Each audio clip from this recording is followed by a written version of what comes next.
I would say an interesting test match. At some point, it felt like a game of rugby was going to break out. Vast majorities of this game, I mean, I'm going to betray my Scottishness here, but the Lions were battered like a Mars bar. Can you legislate for your captain having to go off in the first half with a failed HIA, another lot going off? Where it was like, oh, this rain's heavy, and then all of a sudden, it's like Mother Nature went, hold my beer, and it rained even harder. First loss in 16 games, I think. I mean, that's some crazy. pretty high stakes games within that. Now, you've opened yourself up for a big question here, so brace yourself, okay? You mentioned the big H. Got the traces of a smirk here because this take is amazing. I cannot wait for you to hear it from Dims. Eddie Jones, I want you to take the Lions to New Zealand. Go.Compare, proud sponsors of the Welsh Rugby Union, are delighted to power the Telegraph Rugby Podcast this summer. Go.Compare is here to support fans on their journey to satisfying insurance. Whether you're looking for the right cover for your car, home or travel plans, get peace of mind knowing you've got an expert by your side every step of the way. So, stop overpaying and start comparing with Go.Compare. Well, have you dried out yet? It was a downpour in Sydney and maybe ended on a little bit of a downer. That's the Lions series done. 2-1 to the Lions in Australia. My name is Alan Dimmick. I'm commissioning editor for sport at The Telegraph. I am joined, as ever, by Charlie Morgan. Charlie, how are you? I'm very well. Reeling from resurgent Wallabies performance and a performance from the Lions that draws a few questions about the legacy of this crop, which is fascinating stuff. So we are going to get into your questions. We're also going to be reflecting on a tour as a whole. And, of course, we're going to get right into that test match. So, Charlie, fresh off the back of what I am now dubbing the Stoosh in Sydney. Stoosh meaning a bit of a scrap. Yeah. Certainly, I would say an interesting test match. At some point, it felt like a game of rugby was going to break out. I'm not sure if it actually ever did. Well, maybe it did from the Wallabies' point of view. But the Wallabies won 22-12 in the last match of this British and Irish Lions series. They did. The Lions take the series, but ended on a bit of a low. Immediate reflections on that match. Immediate reflections are that the power of avoiding humiliation is more motivating than the power of going for history. If that performance from both sides is anything to go by, Wallabies fired up, more accurate. I reckon a lot of people would have been nervous as soon as people started talking about history boys and matching the weighing heavy, sort of, particularly after what I'm imagining is the emotional relief of winning a series. Yes. Well, I thought that it would have been hard. As you can see, if you look back at our predictions, if you really want to be brave and do that.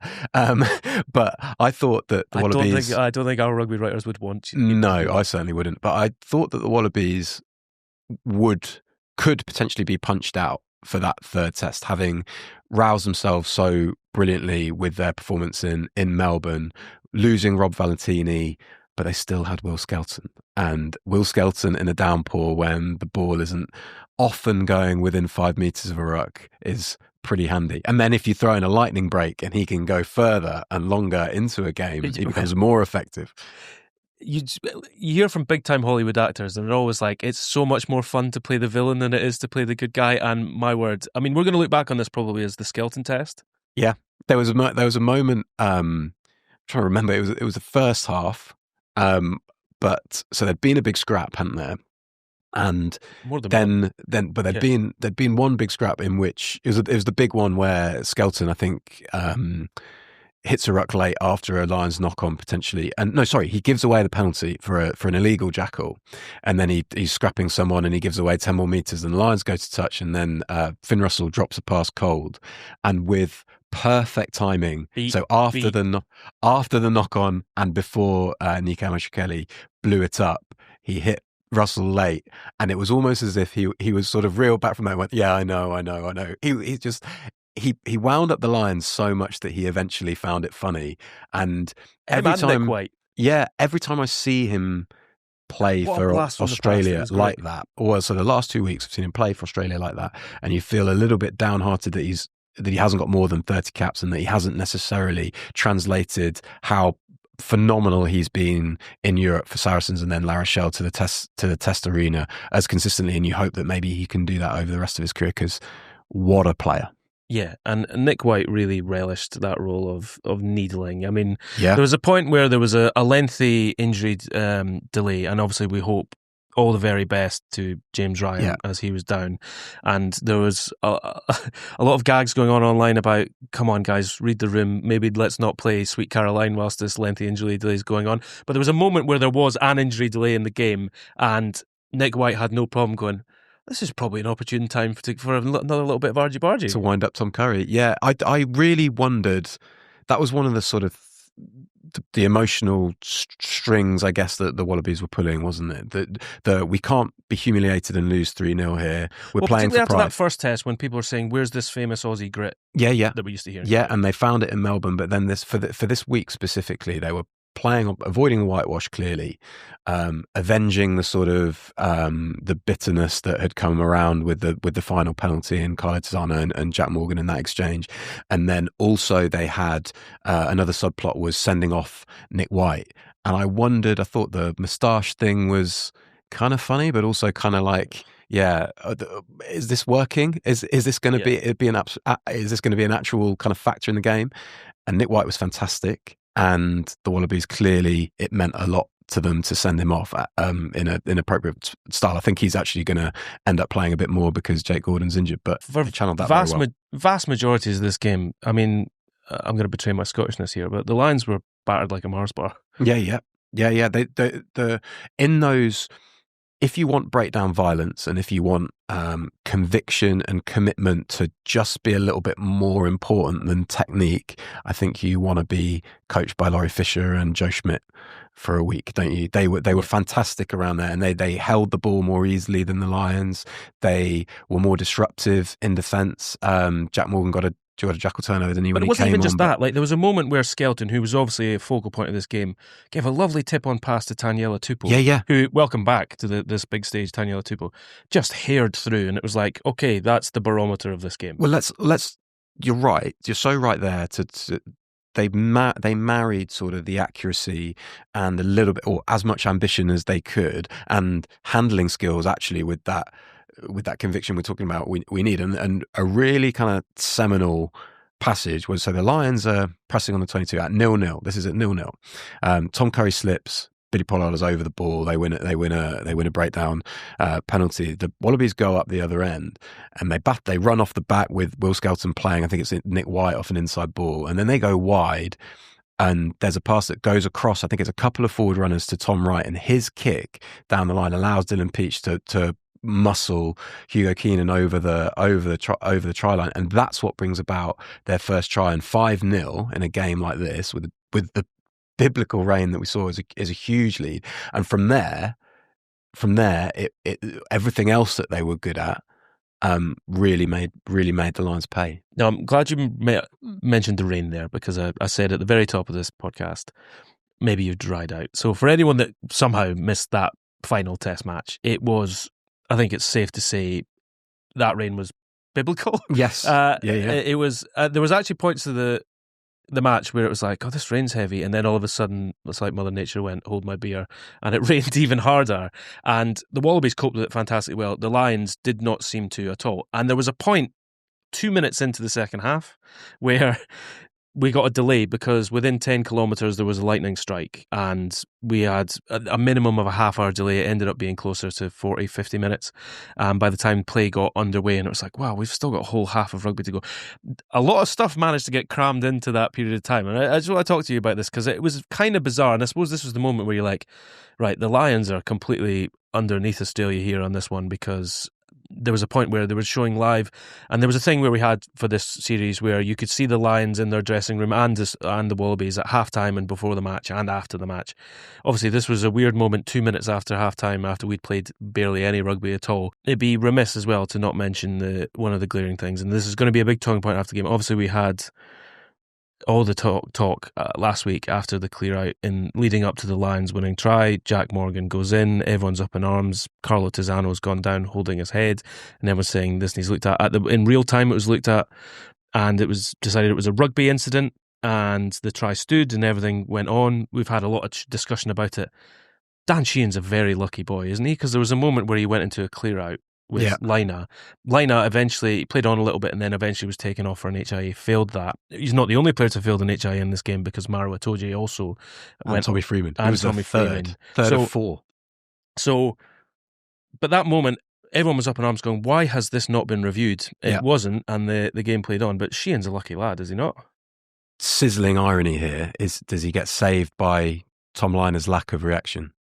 Tom Liner, who dusted himself off from that aerial tackle and from Tom Curry in Test 1, and I remember seeing sort of a few comments going, why doesn't he milk that? He didn't milk it again. He's a tough boy. He kicked the penalty because it became, not from that incident, that incident was seemingly totally missed by the officials.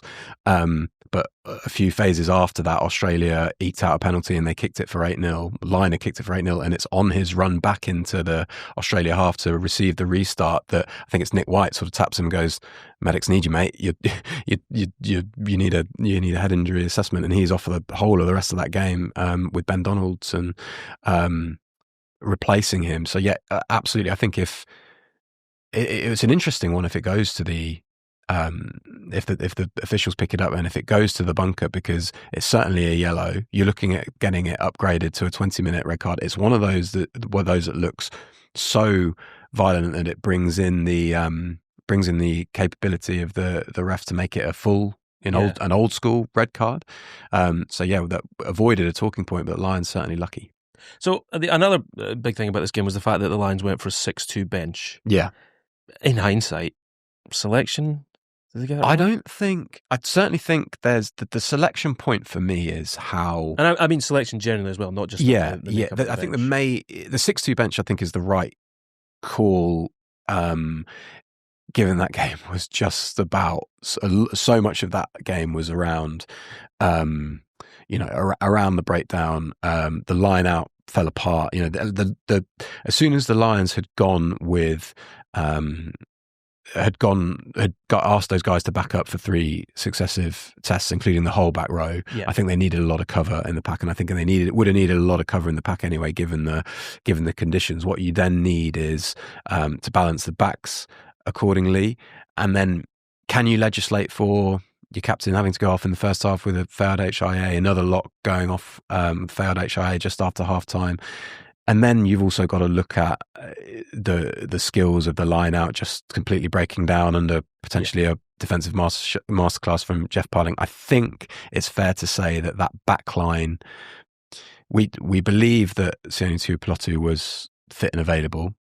So there's been a lot of criticism for Bundy Aki's performance, and he did look absolutely spent at the end of the Melbourne game. I think it was a case of Andy Farrell sort of trusting the players that he backs and he is loyal to till the end. In hindsight, it just feels very conservative. Yeah. Is that the right word? Is conservative the right word for it when it's well, it's trusting retreating to what you know? Yeah. I think so, and it's come up because you weren't going to get the same thing thrown at you from Australia as from the week before. No. Some of that was out of necessity with Alan Alatoa going and Tupu having to come on, and how good does that look? He's absolutely destroyed Porter. I remember not to sort of Eddie Jones always spoke about making your own side sort of a moving target, and he will forever regret not changing the England side up as much as, or he felt that he could, in retrospect, could have changed up the England side more from the semi-final of the 2019 World Cup to the final. Right. And you wonder whether, I think, what did Andy Farrell have available to him? He said in the week, I think that Matt Hansen and Joe McCarthy and Sione Tuipulotu were sort of 85%, so could have made it. So that's how it's with those 3. I think that he could have mixed it up, maybe bringing in Duhan van der Merwe on the left wing instead of Blair Kinghorn, but I think Blair Kinghorn, I think that was sort of fine. I think ending up, as soon as there was a backline injury, and as it happened, it was to Tommy Freeman, who had nursed a back injury he was questionable in the build-up. He was questionable. He was questionable also, so that sort of throws a bit more doubt on that. But you're going to bring on Owen Farrell, you're going to move Hugh Jones into the back 3, and you're going to have Aki and Farrell, and that for how long? So that ended up having to go 50 minutes. So it's before half time. Too long. That's a long time. People would That's say, a long time. You're stuck, and obviously it's like selection, but that doesn't mean that everyone has to be flat as. There were moments where the Lions were on attack, and it was like, well, everyone's running each other out of space. Yeah. Well, there's a turnover there because someone's overrun it, and a big sort of flashpoint where that was accentuated was Jorgensen's try that sort of kills off the game and brings Australia from 8-0 to 15-0, whereas Russell goes out the back to Farrell. Farrell looks at space, sort of feigns to kick and finds some space in there, and he ends up playing Kinghorn after Kinghorn's space has been eaten up. Kinghorn forces a pass to Aki, who's overrun him. Sheehan's sort of holding width on the touchline, and the ball goes to the floor. Kinghorn actually just cannot hide his disgust for it, and that lets in Jorgensen for a sort of a sucker punch try. But that in an instant sort of sums up where the Lions back line looks a little bit unbalanced, shall we say. Will the Lions care this evening? I think they will for a large part of it, and then the party will take over because they have won a Test series. Yes, away. I think we should next have a bit of a reflection on the tour as a whole, because, okay, park that match, but there's plenty to get into, and I'd love to get your thoughts, Charlie, about what the future holds with this group, who should be hanging on, what's going to happen, and maybe handing out a few awards for people and how they went on this tour. Okay, Charlie, so we've just had, it looks like confirmation's just come in that Tadhg Beirne has been named Player of the Series. Before anything else, I suppose he's a good person to start with as we talk about people that have really stood up in this on this tour. What do you make of that? Do you think that's fair? Yeah, I do. Huge moment early on, part of the in the first test, part of that sort of tone-setting start from the Lions. Big try in the wide channels in the second test. Still going. I think he went 80 in all three games, if not certainly the first two. Finished as captain as well. And he was defiant. He was one of the sort of better Lions performers today. I think sort of big, started with a line out steal, pretty disruptive around the breakdown, and made that sort of break up the end when the game was gone. But yeah, I think that's fair. If we're thinking about other other candidates for that, Finn Russell right up there. I think he's probably... Yeah, I don't think today was his greatest day, but I don't think there was much anyone could do about that with what was going on in front of him. I think he will be very pleased. I mean, just generally, what season of rugby union he's had. First loss in 16 games, I think. I mean, that's some crazy. pretty high stakes games within that, and too. Silverware and titles to his name for that. I think he did incredibly well. I think, again, not a fantastic day for him. I think Hugh Jones has a lot to be pleased about.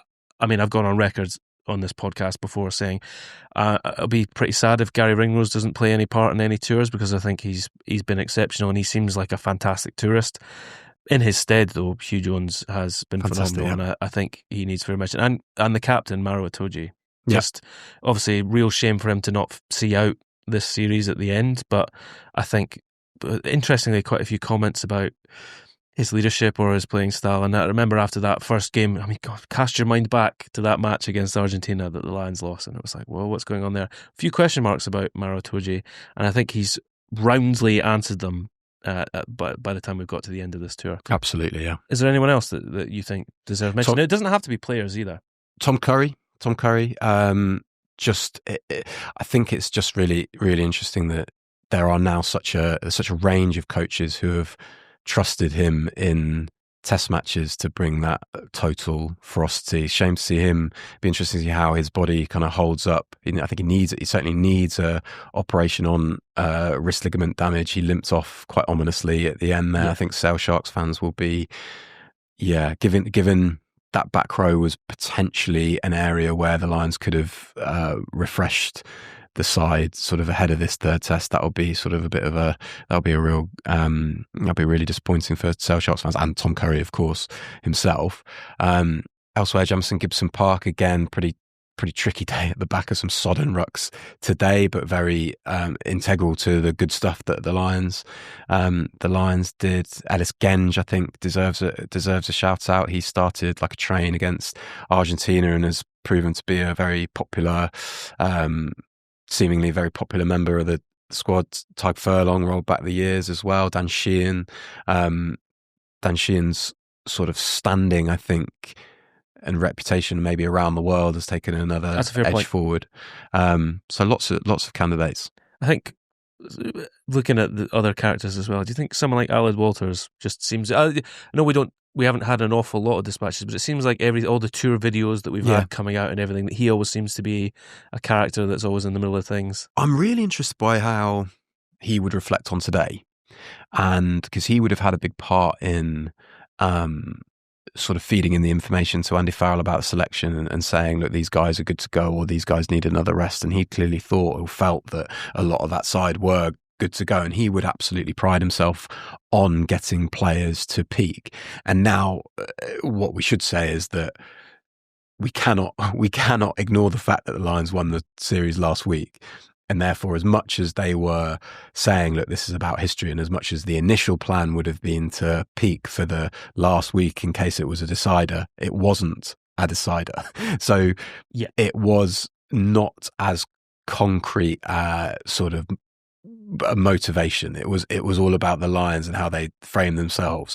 But I agree that Aled Walters he's just having interviewed him a few times, he's just a super engaging, really engaging, affable character. I just wonder how he'll feel about this last week. Now, you've opened yourself up for a big question here, so brace yourself, okay? You mentioned the Big H history. Yeah.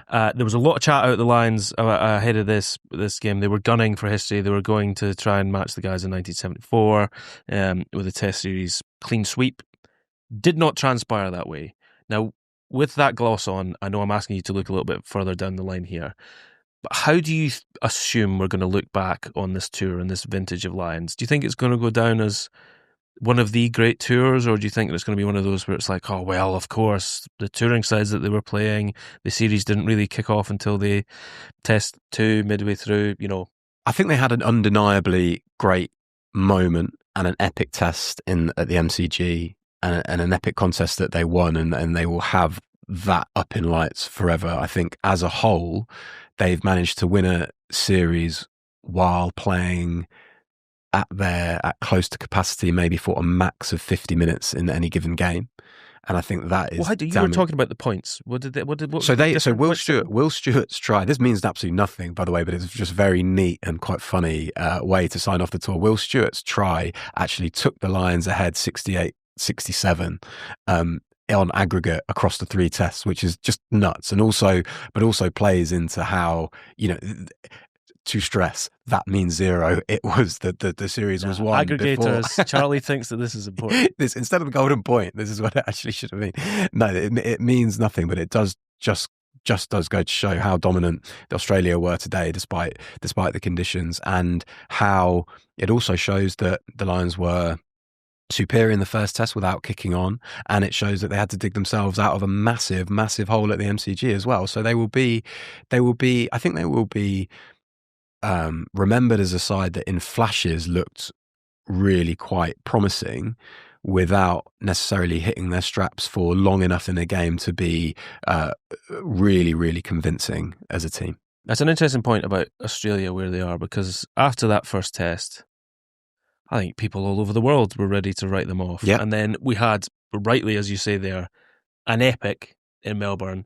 That was just a shot in the arm for everything. But of course, the Lions still won it. Yeah. Series over. And then Australia come just out of the blocks today.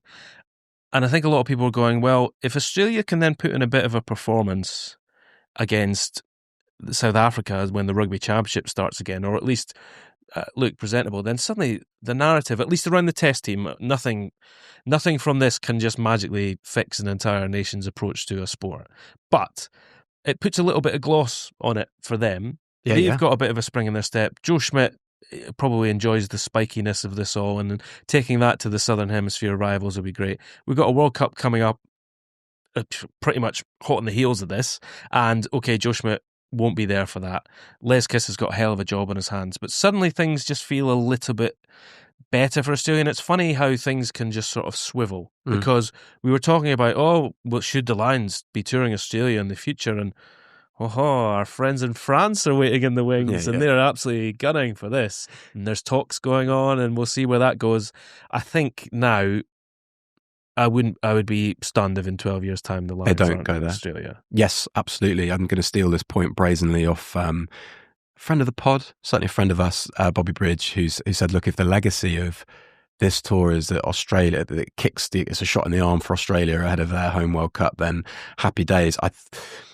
I do think that first half hour of that first test is such a shame, and I do think the fact that Skelton, Valentini, and Gleeson add him in. I think we've spoken about those three as a collective throughout. Real shame they weren't there. Real shame that they were so palpably undercooked. I wonder what they could have done to sort of squeeze in another warm-up test somehow, get more of their players playing in the tour fixtures against the Lions. If there was some way that they could have just been a little bit, they could have hit the ground running. The Lions were hot as well to start with. They came out of the blocks very, very well, but that was a bit of a shame. But absolutely, if Australia can kick on from this, and if Australia do kick on from this and do well at their home World Cup, I think history will be potentially a little bit kinder to the Lions' performances as well. Do you think Andy Farrell's the man to take the Lions to New Zealand next tour? TBC. I think that will come down to how Ireland go over the next couple of years at the next World Cup. I am really intrigued by how somebody totally independent would even view. I mean, you're got the traces of a smirk here because this take is amazing. I cannot wait for you to hear it from Dims. But I am intrigued by how somebody totally independent would view national sides, to view those four sort of independent national sides, and how they would go about whether with somebody like that, you're talking about somebody like Sarina McGeechan back in the day, how they would bring together combinations, and maybe they wouldn't have the cohesion. I've got to tap into existing cohesion, and I've got to sort of trust players that I know and work with familiarity. You have a sizzling take that I want to. Which camera am I looking at? Eddie Jones, I want you to take the Lions to New Zealand. Why not? Let's see where the game is. But I think, let's who's he going to know in 4 years? He's going to know Marrow, but he didn't rate him at the start of his career, so he might bin him.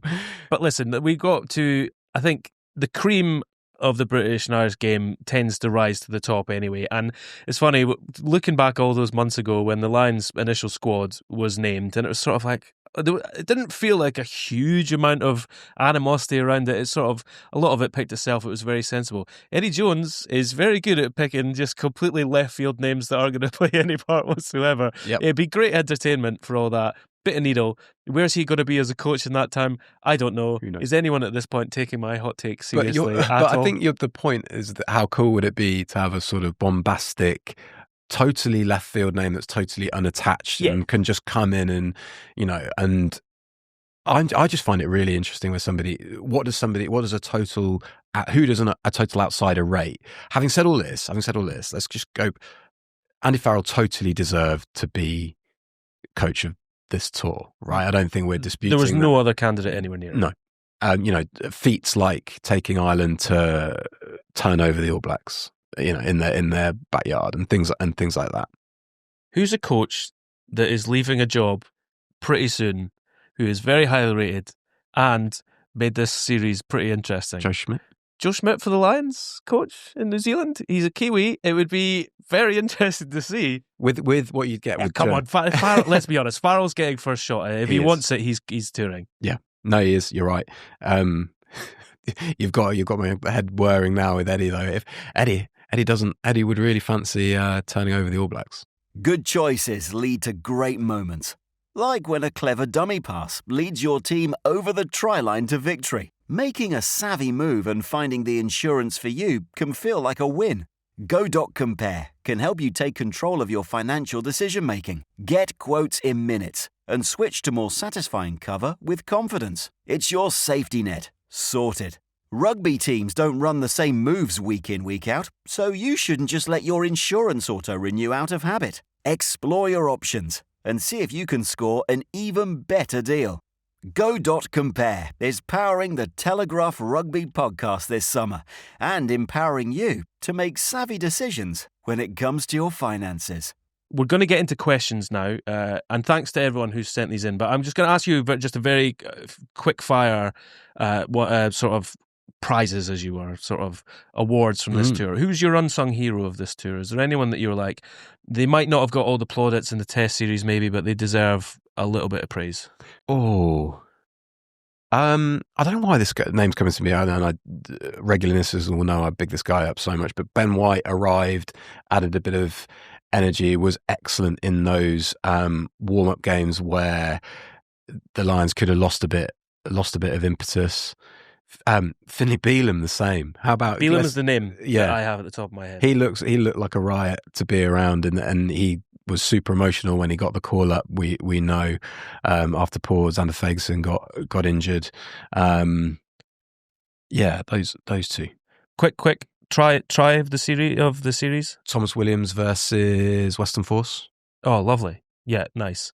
And last one, your sort of iconic moment, the one that you think will become the indelible image of this tour. Oh, I just think it's Hugo Keenan's try in its entirety. So the fact that it wasn't perfect, but how Finn Russell everything was wrapped up in it. How Finn Russell orchestrated that, stay calm. There's a couple of moments where he looked totally isolated and just stayed calm, made the right decision, and then for them to strike when they did. Okay, I've got some questions for you, but actually you've got one sitting there on your I've had an email from Doug Lang, who very kindly highlighted my error in so there. Come on, guys, we can't keep pointing out. No, it's very pertinent. I was talking about how actually Carlo Tizzano should have given away a free kick for having his head below his hips on entering that fateful ruck that we were talking about. Actually, it wasn't a ruck because the ruck hadn't yet formed, and that is something that... Wait, so this isn't a question, this is just a correction? No, this is a clarification from Doug, and it's absolutely worth clarifying because it's something that sort of I smugly bring out. Well, actually, he had his head below his hips anyway, and it should be a free kick, but it actually has to be a ruck. That was only a tackle situation. Thank you, Doogie. Thank you for keeping Charlie in line there. Okay, I've got one in from Harry. How different is it if Wallabies have had even one more warm-up match? Now, it's funny because we were talking about the Fiji game and Aussie didn't look great. First match they get blown away. I mean, they've had years to plan for this. Should they not have had, even if it was just against one of their own franchises? Yeah, and we don't know what they did behind closed doors. That's true. But yeah, you would have thought that would have steeled them a little bit more. The other sort of counterpoint to that is if Will Skelton is still injured. Yeah, you can't magically make Daniela Tupou fit. No. But I would say, a fair difference because it's another test for someone like Tom Liner. Actually, because Noah Lolosio was injured as well, wasn't he? They had a wild build up, and for them to still sort of rally like they did is pretty impressive. No, but it's an interesting question as well because it's quality of what you say. We don't know what they did behind closed doors, but no training match can compete to going on a match that's televised, and you've got crowds in, and there's all this expectation, and you have an opportunity before you face the Lions to get some errors out the system or to work on some moments. And I've totally forgot Lolesio got injured, but the thing is I think Australian rugby fans are going to be quietly pleased with the rise of Lina. And what he's had to come through, because what an introduction that was. And obviously not great to see him go off today, but no, he'll be the much better rugby player for this experience against the Lions, which I think is you'd rather have that than going, let's get O'Connor back in. Yeah. We've got another one from Taylor. Which of the four nations will take the most momentum out of the series into the new season? Oh, that's an interesting one. I think Wales is a difficult one to get. Wales is a one-man wrecking ball. Jack Morgan's going to come back walking taller for sure. I think Scotland. I think Scotland having Finn Russell back, they will have Finn Russell back. Just a sort of another level, seeing things really big. Hugh Jones back, as I would have thought he would take a lot of confidence from how he's done in that company. I think Tui Pelota will come back extremely motivated, as will Scott Cummings. Both of them would have thought that they would have played a bigger part. They should really help Glasgow kick on, actually. You think, or should do. The four guys that were drafted in briefly for the for the midweek stuff. Blair Kinghorn's just going from strength to strength and being around these big occasions, whether it's with Toulouse or now the Lions. I think there's certain elements that will help England. I think personally, I would have started Ellis Genge in this final test. I think I was surprised he didn't come on sooner for Porter in this final test. I think Genge has had a very good tour, and actually we probably should have mentioned him before. And I think having senior players like Genge and Itoje and someone like Earl play at this level, I think that can only help England. Yeah. And it's sort of, I think Steve Borthwick will be very pleased to have them. Okay, Tom Curry's Tom Curry. Like, he's always going to be the same, and he's going to be this, he's as ever, he's going to have to go through some rehab, and he's going to come through, and my God, I keep thinking about what he's going to be like in 20 years' time because of what he does to his body. But he's always going to be like that. But those other guys to have this sort of underlined under their name, Borthwick will be very happy to have those guys coming back in England. The question mark is having had this taster of Test rugby again, what do we do about Owen Farrell? Because it's a very interesting question. Because actually, that's a really interesting one, because fly half for England is already, you'd say, it was a shooting match between the Smiths, and then, but Ford is playing so fantastically well. Hey, Owen, do you want to come back to Test rugby again? Suddenly this becomes a bit of a headache. I think... certainly, to just dwell on this a little bit as well, is the two Smiths. I wonder what effect this tour will have on them, because I'm not sure how good Marcus Smith's confidence is going to be after this tour. Finn Smith, same. Finn Smith, the same, but Marcus Smith didn't start a game in Australia. Yeah, wild. He did get a taste of the tests though. He did, and yes. For Finn Smith to so obviously be the second specialist fly half and then not get a test at all not get a taste at all of the tests, is tricky.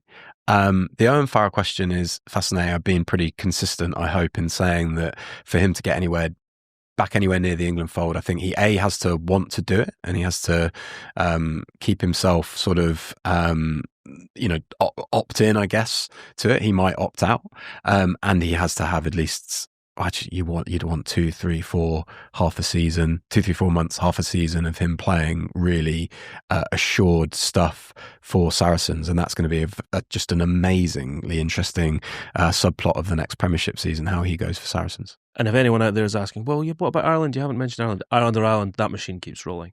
James has asked, well, does it? This is really interesting. Does it? Is this a Sheehan? Yes. I think it might be a crowning moment for some players, and it's time to maybe move on from them. Okay. I think Bundy Aki might be one of those players, for example. James Lowe, he could come back. That's felt like a form. He could come back. I could see him still playing a significant role in the Six Nations, for example. Mac Hansen's got plenty more rugby to come from him. Yeah. For example, there's James Ryan, I suspect, will still be in there or thereabouts. The front row will squeeze every last ounce they can out of those guys. So I think those guys go on. But it's interesting, you're right. I think someone like Aki might be, particularly at his age, and seeing what he did or didn't achieve in these test matches, maybe some time to start looking at other options. It's going to be amazing watching how players on this Lions tour now play against Ireland with that extra bit of knowledge of how Andy Farrell coaches as well. Well, yeah, and also how Australia did against this Lions outfit. Yeah. Great question, Taylor. James has asked, will Louis Rees-Zammit be on the next Lions tour? This is very topical. What I kept forgetting yesterday, on Friday, was that he was on the last one. Yeah. So I was writing up sort of... Well, there's so much about 21. I know, including that. But no, writing up where he might end up... I feel like I was in a fugue state for most of that 21 last year. Writing up where he might end up next season, and kept sort of going, he was actually... So he would have absolutely backed himself, and I think there's certainly, whether we get to it or not, there's been questions about whether the Lions were lacking speed. He'd be a guy that you would hope would add that, or would have added that if he was in the mix. But we know for sure from what he said out loud that whether he ends up in England or in France or in Japan or in R360 next season, he wants to play for Wales, and that's a big driver for him. So you would have thought if he wants to play for Wales and he goes well for Wales, that he will be in the mix. Okay, and the last one here, and this is more of a statement than a question. Matthew says, I think it's been a failure. Lost to Argentina and didn't get 3-0 against a bang average team.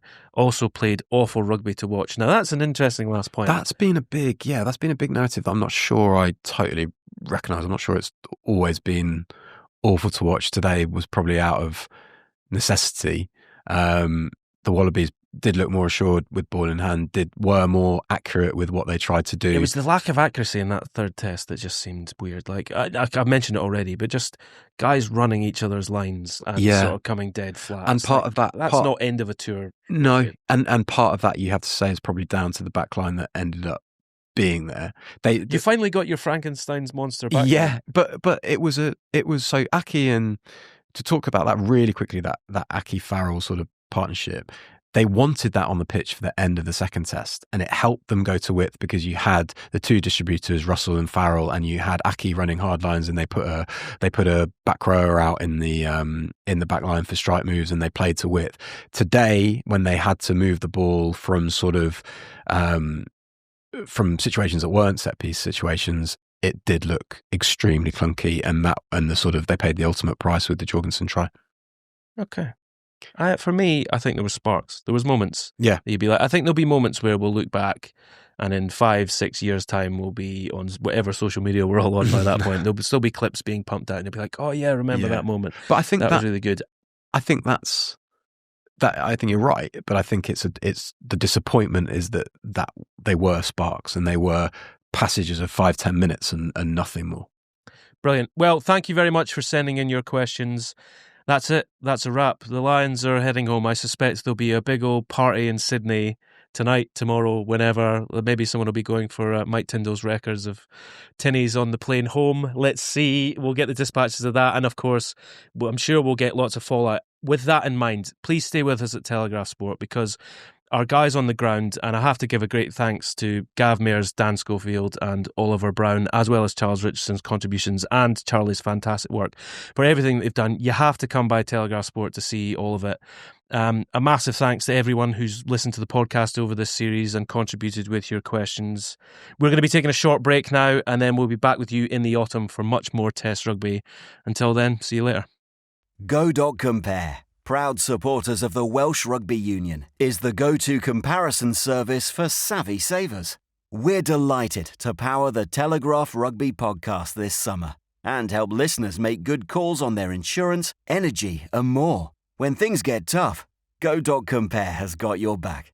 Get quotes from dozens of insurance providers and compare cover to make sure you're getting the right deal for you. Start your search for satisfying insurance at Go.compare.